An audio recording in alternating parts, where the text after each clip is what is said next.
Everybody, कैसे हो आप सब लोग। आज हमारा चैप्टर जो चल रहा था बेसिक अकाउंटिंग टर्म्स, उसमें हम नेक्स्ट टॉपिक आज रीड आउट करेंगे, that is called bill receivables and second is bills payables. हमारा टॉपिक रहेगा trade receivables and trade payables. Trade receivables क्या होता है and the second thing is what is trade payables. Trade रिसीवेबल्स में guys मैंने दो पार्ट्स डिवाइड किए हैं, what is debtors and second one is what is bill receivables.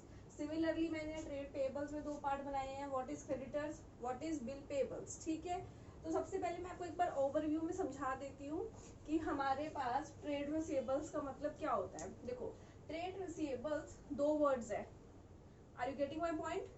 Trade receivables क्या है, दो वर्ड है, एक हमारा वर्ड क्या है ट्रेड, दूसरा वर्ड क्या है रिसीवेबल्स। ठीक है, ट्रेड का मतलब क्या होता है, ट्रेड मतलब होता है व्यापार, बिजनेस। जिस बिजनेस के अंदर हम लोग सेल एंड परचेज करते हैं, किसका, गुड्स का। गुड्स का मतलब क्या होता है, जिस चीज में हमारा बिजनेस डील करता है। जैसे हमारा गारमेंट्स का एग्जांपल चल रहा था कि गारमेंट्स के बिजनेस के अंदर हमारा गुड्स क्या है, गारमेंट्स, करेक्ट। यहाँ पे फर्स्ट वर्ड क्या है, what is trade, second word क्या है, व्हाट इज रिसीवेबल्स। ट्रेड का मतलब क्या है, जिस चीज का हमारा गाइस क्या है, बिजनेस है। ट्रेड मतलब बिजनेस करना, व्यापार करना, sales of goods and services. और रिसीवेबल्स का मतलब क्या होता है, देखो हमने दो वर्ड आज तक पढ़े होंगे, एक होता है रिसीव्ड, करेक्ट। रिसीव का मतलब मेरे पास वो चीज आ गई है, रिसीव हो गई है। रिसीवेबल्स मतलब अभी वो चीज पेंडिंग है। जैसे कि मैंने सपोज किसी को उधार में कोई भी कुछ सेल करी है, जैसे मेरा गारमेंट्स का बिजनेस है और गारमेंट्स के बिजनेस के अंदर फ्रेंड्स मैंने क्या किया, गारमेंट्स कुछ उधार में सेल करा है। क्रेडिट पे हम लोग सेल करते हैं ना, तो वहां पे पैसा मुझे भी आना होता है, that is called receivable. Receivable मतलब जहाँ पे हमारा पैसा अभी क्या है, पेंडिंग है, हमें पैसा रिसीव होना भी क्या है, बाकी है। यहाँ पे वही मैं समझा रही हूँ, ट्रेड रिसीवेबल दो वर्ड है बिजनेस के अंदर। पूरा अगर एक्सप्लेन करूँ, बिजनेस के अंदर कोई भी अगर सेल परचेज हो रही है और जो कि उधार पे हो रही है, उसके लिए वर्ड यूज होता है ट्रेड रिसीवेबल और ट्रेड पेबल। जब रिसीवेबल मतलब आना, रिसीव होना, मतलब जो पैसा अभी उधार में बेचा हुआ है, जो गुड्स हमने उधार में बेची हुई है और उसका पैसा भी आना बाकी है, समझ आए, तो उसे बोलते हैं ट्रेड रिसीवेबल्स। तो हम पढ़ते हैं, फर्स्ट नंबर वन इज, पहले डेफिनेशन क्लियर कर देती हूँ। अमाउंट रिसीवेबल, रिसीवेबल मतलब जो पैसा अभी मुझे रिसीव नहीं हुआ है, दैट इज कॉल्ड, अभी रिसीव होना बाकी है। रिसीवेबल मतलब अभी उधार में बेचा हुआ है। Amount receivable on account of sales of good और services in the normal course of business. तो वही जो मैंने इतना शॉर्ट में आपको समझाया कि बिजनेस के अंदर मतलब ट्रेड, तो बिजनेस के अंदर जो हमने उधार में सेल करा है उसे बोलते हैं ट्रेड रिसीवेबल्स। अमाउंट रिसीवेबल मतलब जो पैसा हमें रिसीव होना अभी बाकी है, मतलब अभी हमें गाइस रिसीव नहीं हुआ है। Amount receivable on account of sales of goods and services. जैसे मैंने जो गुड्स एंड सर्विसेज सेल की है अपने बिजनेस में, अगर मेरा गारमेंट्स का बिजनेस है तो मैंने गारमेंट्स उधार में बेचे होंगे, जिसका पैसा भी आना क्या है, बाकी है। इसमें मैंने आगे एक्सप्लेन किए what is debtor, what is bill receivable. तो पहले हम लोग क्या पढ़ेंगे, डेटर। सिमिलरली वही एक चीज है जिसको बार बार हम रिपीट करेंगे। डेटर को हिंदी में क्या बोलते हैं, देनदार। इसके ऊपर आप लिख सकते हो देनदार। डेटर मतलब देनदार, जिन्होंने हमारा पैसा देना है। कोई पैसा हमारा कब देगा, जब हमने किसी को गुड्स गाइस उधार में सेल की होगी। डेटर रिप्रेजेंट दोज पर्सन, वो लोग इसमें आते हैं, to whom the goods have been sold on credit, जिसे हमने गुड्स किस पे बेची हैं, उधार पे। इंपॉर्टेंट पॉइंट्स को मैं सर्कल कर रही हूँ। रिप्रेजेंट दोज पर्सन, वो लोग इसमें आते हैं जिसे हमने गुड्स उधार में बेची है, और payments has not received from them. It means हमें उनसे अभी तक पेमेंट रिसीव नहीं हुआ है। डेटर्स वर्ड तभी आएगा, एक तो डेटर मतलब दिमाग में बिठा लो, डेटर मतलब जिनसे हमें पैसा अभी आना बाकी है, देनदार, जिन्होंने हमारा पैसा देना है, करेक्ट। तो डेटर वो लोग होंगे जिन्हें हमने अपने बिजनेस के अंदर उधार में गुड्स सेल की होंगी और अभी उनसे पैसा आना हमारा बाकी है। एक बार और इंग्लिश में समझा देती हूँ। Represent those persons to whom the goods have been sold on credit, जिसे हमने गुड्स उधार में बेची है and payment has not receive from them, जिनसे अभी हमें तक पेमेंट नहीं आई है, जैसे गारमेंट्स मैंने एग्जाम्पल लिखा। सेकेंड पॉइंट है बिल रिसीवेबल। ये थोड़ा सा अलग चीज है, मैं आपको बता देती हूँ। अभी हमें चैप्टर हमारे +1 के अकाउंट्स में आएगा, that is called bill of exchange, correct. So bill of exchange का मतलब क्या होता है, एक लेमैन आदमी की भाषा में आपको बताती हूँ कि सपोज मैं एक सेलर हूँ, ठीक है, और एक सामने वाला बंदा परचेजर है, ऐसा ही होता है। तो बिल ऑफ एक्सचेंज का रोल कब आता है कि जब मैं किसी को उधार में कोई भी गुड सेल करती हूँ। सो मैंने सपोज मोहन को गुड सेल करी। सो बिल ऑफ एक्सचेंज में होता क्या है, एक ड्रॉयर मतलब कौन, मैं जो बिल ऑफ एक्सचेंज को ड्रॉ करूंगी, और ड्रॉई मतलब कौन, जो बिल ऑफ एक्सचेंज को एक्सेप्ट करेगा। अब आप पूछोगे मैम ये बिल ऑफ एक्सचेंज क्या होता है, ड्रॉयर आप क्या बोल रहे हो, ड्रॉई आप क्या बोल रहे हो, तो मैं आपको ये समझाती हूँ। तो एक बार मैं साइड हो जाती हूँ, आप यहाँ तक का एक बार ये नोट कर लो कि ट्रेड रिसीवेबल्स में डेटर और बिल रिसीवेबल्स दो वर्ड आएंगे। ट्रेड रिसीवेबल्स क्या होता है, जब आपने गुड्स एंड सर्विसेज कोई उधार में सेल की है जिसका अमाउंट अभी आना बाकी है। फिर डेटर क्या होता है, वही उधार में सेल करना। फिर मैं बिल रिसीवेबल्स आपको समझा दूंगी। सो आप एक बार यहाँ तक पॉज करके वीडियो एक बार नोट कर लो, तो मैं आपको ऊपर एग्जांपल लेके समझा दूंगी व्हाट इज बिल रिसीवेबल।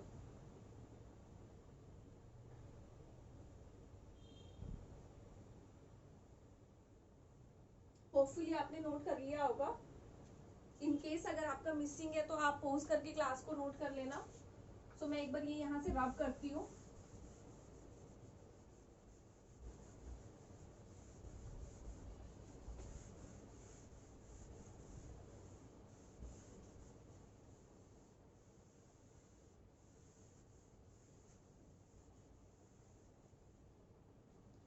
देखो अभी हम जो समझेंगे what is bill receivables, similarly उसका ऑपोजिट होगा बिल पेबल्स, ठीक है। तो मैं यहाँ पे बताती हूँ आपको, एक बिल ऑफ एक्सचेंज चैप्टर है हमारा +1 में, दूसरे मार्कर से लिखती हूँ आपको ज्यादा अच्छे से क्लियर दिखेगा। बिल ऑफ एक्सचेंज के अंदर क्या होगा, देखो ये एक हमारा पर्सन है जो है सेलर, है ना, जो गुड्स को बेच रहा है। सामने वाला बंदर जो है पर्सन, ये हमारा क्या है, रिसीवर, ठीक है। तो अभी क्या होता है इसके अंदर, बिल ऑफ एक्सचेंज का मतलब क्या होता है, एक नॉर्मल एक छोटा एक ऐसी बिल होता है ऐसे, ठीक है। इस पे टर्म्स एंड कंडीशंस लिखी जाती है। सेलर सपोज ऋतु है और रिसीवर सपोज हम मोहन मानते हैं, ठीक है। तो यहाँ पे क्या केस है, ये एक बिल है, पूरा थोड़ा बड़ा बना देती हूँ। बिल ऑफ एक्सचेंज में होता क्या है, जैसे सपोज ये एक बिल है, ठीक है।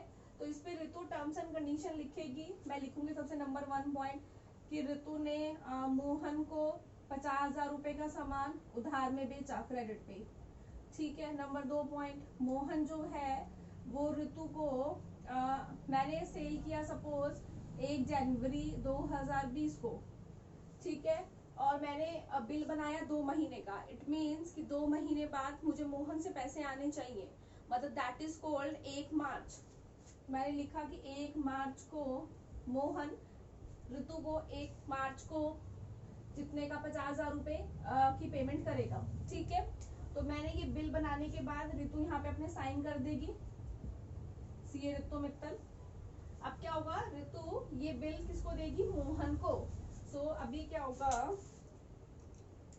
मैंने ये बिल ऑफ एक्सचेंज ड्रॉ किया, ड्रॉ मतलब लिखना, मैंने बनाया, बनाने के बाद मैंने इसको दिया। तो जो बिल को ड्रॉ करता है उसका नाम होता है ड्रॉयर। ड्रॉयर जो बिल को बनाता है, और जो बिल को एक्सेप्ट करता है वो होता है ड्रॉई, ठीक है। तो मोहन क्या करेगा, मैंने ये बिल इसके पास पहुंचाया, इसने कहा ओके, ये बिल इसके पास गया। अब मोहन के पास जैसे ही बिल आएगा ना, ये जो बिल हमने बनाया है गाइस, अब मोहन भी इस पे क्या करेगा, अपने काउंटर साइन करेगा, यहाँ लिख देगा मोहन। इट मीन्स मोहन ने बिल को क्या कर लिया, एक्सेप्ट कर लिया। जैसे ही इसको रिसीव्ड होगा ये बिल, तो मोहन क्या करेगा, अपने साइन कर देगा। साइन करने के बाद मोहन ने ये एक्सेप्टेंस दे दी कि 2 महीने के बाद मैं ऋतु को 50,000 रुपए की पेमेंट करूंगा, ठीक है। तो बिल ऑफ एक्सचेंज भी सिमिलर बिल्कुल ऐसे ही होता है, जैसे हम लोग उधार में जब कोई चीज बेचते हैं तो उसमें एक टर्म्स एंड कंडीशन डिसाइड हो जाती है कि इतने महीने के बाद ये पर्सन हमारे सेलर को पेमेंट करके चलेगा। तो हम समझे एक बार, a bill of exchange becomes bill receivable for the person, BR मतलब bill receivable for the person who draw it, जो लिखता है, लिखता कौन है, ऋतु, जिसको पैसे लेने हैं, वो बिल को ड्रॉ करता है। And get it back, get it back मतलब इसके पास वापस कब आएगा, जब मोहन इस पे अपनी क्या कर देगा, एक्सेप्टेंस दे देगा कि हाँ मैं 2 महीने के बाद ऋतु को पेमेंट करके चलूंगा। तो bill of exchange become bill receivable for the person, bill receivable for the person Ritu who draw it, जिसने ड्रॉ किया, एंड गेट इट बैक, जिसको वापस मिलेगा कब, जब मोहन उस पर एक्सेप्टेंस दे देगा। After it is accepted from the drawing, उसके लिए वो क्या बन जाएगा, बिल रिसीवेबल, कि मेरे को उससे इतना पैसा आएगा। करेक्ट, होपफुली आपको समझ आया होगा। इसी तरह से बिल पेबल होता है। अब हम नेक्स्ट डिस्कस करते हैं व्हाट इज ट्रेड पेबल्स। पहले हमने डिस्कस किया था व्हाट इज ट्रेड, गाइस बताइए, रिसीवेबल्स। तो अभी हम पढ़ेंगे what is trade pebbles. So trade payables में पहला, ट्रेड पेबल्स वही होता है जैसे ट्रेड रिसीवेबल्स में हमने पढ़ा कि जब हमने उधार में माल बेचा है तो हमें क्या आएगा, पैसा आएगा। लेकिन ट्रेड पेबल मतलब पे, देना, देना है ना, कि जब हमने उधार में परचेज किया होगा, किसने, बिजनेस ने, बिजनेस ने किसी सप्लायर से उधार में खरीदा होगा ना माल, अब उसे उसको क्या करना है, पैसा देना है। तो amount payable on account of purchase of goods और service in the normal course of business. तो हर चीज जो हम डिस्कस करते हैं वो किस में डिस्कस करते हैं, बिजनेस के कॉन्टेक्स्ट में, है ना। So in the normal course of business में अमाउंट पेबल, पेबल मतलब पैसा देना है, on account of purchase of goods और सर्विसेज, जब हमने उधार में कुछ खरीदा होगा तो हमें पैसा देना होगा। वही क्रेडिटर्स, क्रेडिटर्स मतलब वही कि हमने गुड्स उधार में खरीदा है तो हमें पैसा देना है। Fine, next bill payable. Bill payable मतलब, बिल पेबल मतलब जिसको बिल पे करना है। कौन था हमारे इस एग्जांपल में, ड्रॉई कौन था, Mohan. So a bill of exchange become bill payable for the person who accept it, किसने एक्सेप्ट किया था, मोहन ने, and given it to the drawer, drawer कौन हुआ, ऋतु। तो बिल पेबल के लिए कौन सा पर्सन पेबल हुआ, मोहन। हु एक्सेप्टेड, एक्सेप्ट किसने किया है, मोहन ने। समझ आया आपको, अच्छे से समझ आया कि हमने क्या क्या डिस्कस किया आज की क्लास में guys, what is trade receivables and what is trade pebbles. So hopefully आपने ये वाला नोट कर लिया होगा। एक बार मैं साइड हो जाती हूँ, आप पॉज करके इसको एक बार नोट कर लेना एग्जांपल को।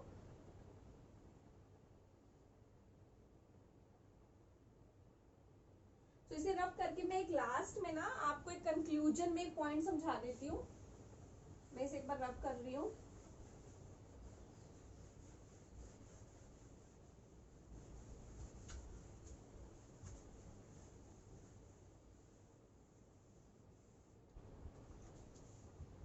देखिए जैसे एक नॉर्मली कंक्लूजन समझा रही हूँ लास्ट में क्लास का, कंक्लूजन इट मीन्स हम जो पूरी डिस्कशन किसकी कर रहे हैं, बिजनेस की।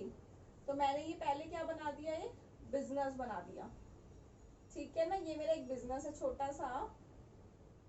तो इस बिजनेस के अंदर क्या क्या चीजें होती हैं, इस बिजनेस के अंदर क्या क्या चीजें कवर होकर चलती हैं। इसमें हम क्या करते हैं, सेल्स करते हैं और परचेज करते हैं ना। हर बिजनेस में यही तो होता है कि हम क्या करते हैं, माल खरीद के लाते हैं और फिर उस माल को क्या करते हैं, बेचते हैं, ठीक है। तो जो हम सेल्स करते हैं, यहाँ पे थोड़ा एक्सप्रेस करके बताती हूँ कि जो हम सेल्स करते हैं वो हम 2 चीज से करते हैं, एक कैश में और एक उधार में। कैश वाली तो ओके, सामान गया पैसा आ गया। उधार के लिए हमेशा वर्ड आएंगे जब हम उधार में सेल करेंगे तो डेटर्स, और हमारे ये बिल रिसीवेबल्स जिन्हें हम बोलते हैं ट्रेड रिसीवेबल्स, ठीक है।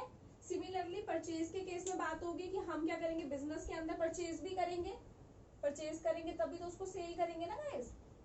सो परचेज भी 2 तरीके से होगी, एक होगी कैश में, एक होगी उधार में। कैश वाली तो ओके, कैश में खरीदा और सामान ले आए। जब हम उधार में किसी से खरीदेंगे तो हमें पेमेंट करनी होगी ना, तो इसमें हमारे क्या बनेंगे, वही क्रेडिटर्स, ऑपोजिट डेटर्स का ऑपोजिट क्रेडिटर, बिल रिसीवेबल का ऑपोजिट बिल पेबल, जो दोनों कवर होंगे ट्रेड पेबल्स के अंदर। सो मैंने आपको एक बार शॉर्ट में ये पूरा कंफ्यूजन समझाया कि सब चीजें हम किसके पॉइंट ऑफ व्यू से पढ़ते हैं, बिजनेस में क्या होता है, बेचना और खरीदना। फिर बेचने को मैंने बताया कैश में बिकता है, उधार में बिकता है। कैश में बिकता है तो ओके, उधार में बिकेगा जब भी कोई चीज तो हमें पैसा लेना होगा, तो उसमें टर्म्स आएंगे डेटर्स और bill receivable, that is for trade receivables. Similarly purchase में भी हम कैश में परचेज करते हैं और उधार में, कैश वाली तो ओके, लेकिन उधार में जैसे हम परचेज करेंगे तो हमें पेमेंट करनी होगी, तो मतलब क्रेडिटर्स और बिल पेबल्स। सो फाइनली आज की क्लास में गाइज हमने क्या पढ़ा, ट्रेड रिसीवेबल्स और ट्रेड पेबल्स का फुल कॉन्सेप्ट। सो गाइज अगर आपको मेरी क्लासेस अच्छी लग रही हैं तो प्लीज प्लीज मेरे चैनल को सब्सक्राइब करना, बेल आइकन को प्रेस करना, जैसे ही मैं न्यू वीडियोस अपलोड करूंगी सो आपको इमीडिएटली वीडियोस का पता चलेगा। एंड अगर आपको कोई भी प्रॉब्लम फेस होती है तो आप मुझे कमेंट बॉक्स में राइट करना। Thank you so much friends.